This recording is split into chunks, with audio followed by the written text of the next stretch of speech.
Hi guys, this is Raquel with PaintsandGlitter.com, and I'm just filming a quick response video here for Palomita Blanca, who asked from Cranky Crafter from the Facebook group. She asked if I would please post instructions on how to make an altered butterfly that I added in a small little altered tin project that a little gift that I had recently sent her.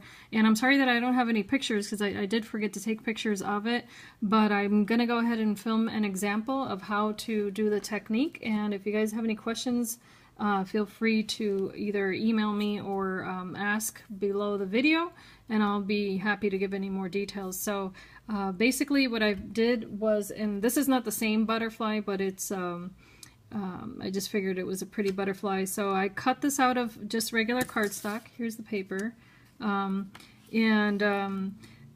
I cut it out, what I do is that I will either, if it's printed paper, this can be done. It doesn't really matter what the paper looks like. So for this one, because it's just a plain pink, I can go ahead and just to give it more dimension. Let me poke this out real quick. I've realized it still had one of those little bits of paper there. So anyway, you can start out by just, doing whatever you want to your paper to make it look the way you want. In this case, I'm just going to add a little bit of ink, and this is a rather dry ink pad. It's not very wet. It's not one of those really juicy ones, and it's, but it's exactly the look that I'm going for, to just give it a little bit of color to that paper, so it's not so flat. And this is just inexpensive, oops, sorry about that, inexpensive ink. It doesn't really matter the brand, or chalk ink would do fine with this, just to give it a quick dash of color, as you can see there. And then the second step that I will do is that I will take Ranger liquid pearls in 2 different colors, and I basically start adding it to the paper or the die cut. And I'll show you what that looks like if you could bear with me 1 second. I always like to put a needle in the tip of the bottle first, because to eliminate the bubbles. So this is what that looks like. This is Ranger liquid pearls. It comes in several different colors. I just for the one that I made for Palomita, I used the pearl color and the bronze, and I started off in the center of the butterfly, as you see there. Okay, I just added some drops, and you could leave it like that, but I went a step further and did a marbling technique. I went ahead and took the bronze, and I would describe this as the same as when you're icing a cookie, if you've ever done that, or if you've worked with any mediums where you do marbling techniques. This has a thick paint-like consistency, so that's why it works with that. You could use anything you have. Yeah, you know what? Even old nail polish would probably work, so long as it's thick and not runny. So then I take a needle and I start dragging it. And it doesn't have to look perfect, just so you know. If it gets messy, that's fine, because what I'm doing is I'm just coating the paper in these 2 colors, and I'll add more as I need it. What I'm doing is I'm just dragging this, and I suppose you could use something different. I like to use the needle because I find that for something small and delicate, it gives me the control that I need. And again, I'm not looking for perfection here. I'm just looking for a striation of color.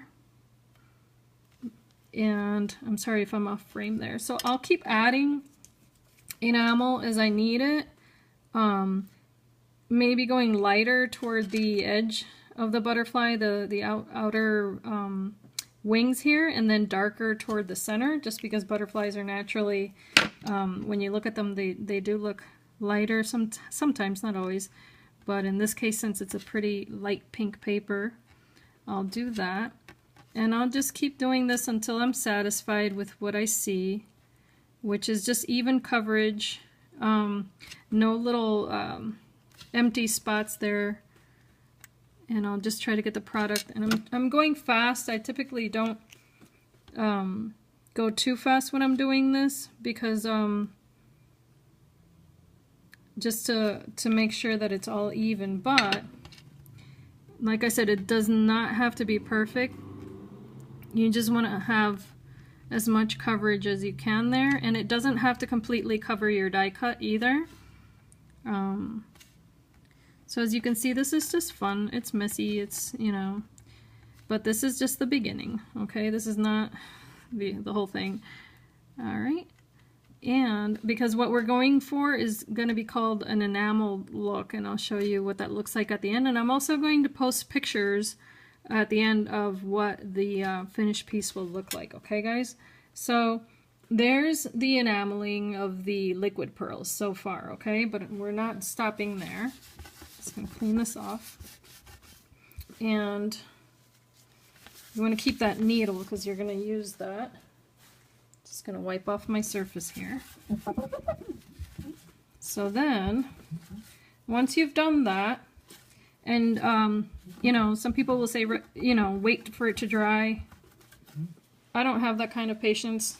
I rarely ever wait for anything to dry, which is why my nails are always a wreck. I just don't have the patience. So, moving on. All right, so you've got your enamel, the liquid pearls, I'm sorry, on your paper. So now the next step is to add glossy accents. And for this, I was pretty generous with it, and this is another Ranger. If you've never used it, Glossy Accents is a great, it could be used as an adhesive, but it's a great medium to add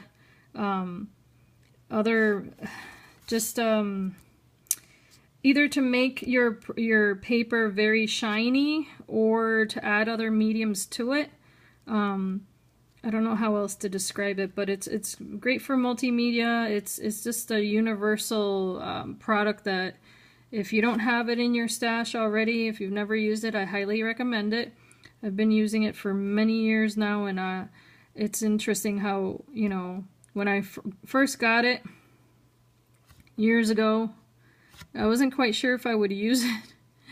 And now I don't think there's a project I make where I don't use glossy accents. It's incredible. So let's see here. So this is looking really messy from, you know, your vantage point. I realize that, and I am being messy on purpose, okay?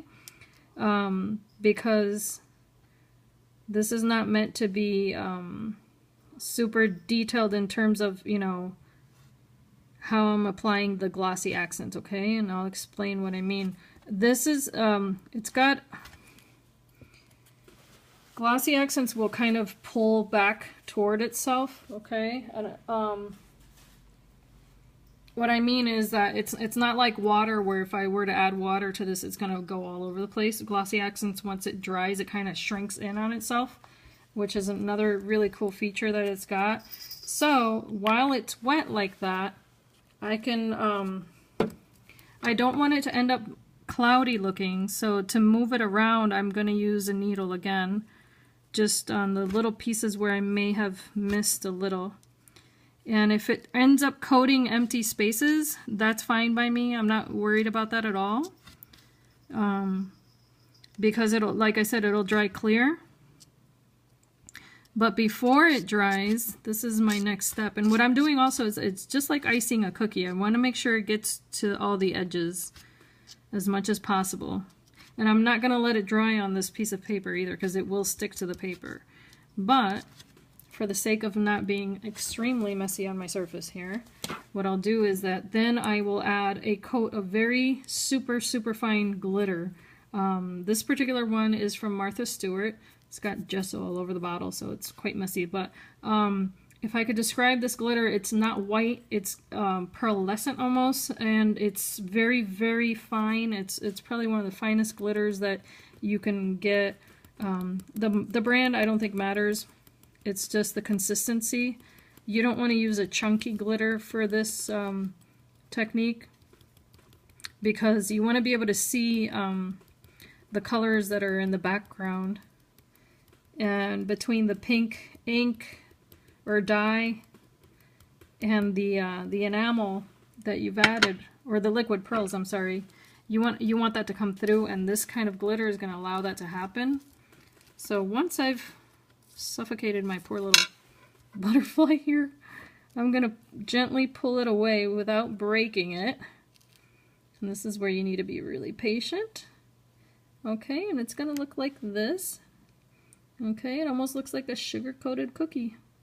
And like I said, I'm not going to worry about the little spots where there were little holes and that sort of thing. It's quite all right with me if those are covered. And what I'll do now is I'm just going to let it dry. I will set it aside on my glass here. This glass mat, or actually I'll use my Ranger mat because that one will ensure that it doesn't stick. Because what you do want to make sure is that you place this on a non-stick surface. So I see here that my paper ripped in a tiny little spot there. I'm not going to be concerned about that either, because what I can do is once it's dry I can glue that back together. But it's very, very heavily saturated in the glossy accents. And that's exactly what I was going for, because you want that really thick coating. And I have one that's been drying here for a little bit. It's not completely dry, but you'll get to see almost what it looks like. I'm just going to put away my glitter and do away with that piece of paper before it gets on anything.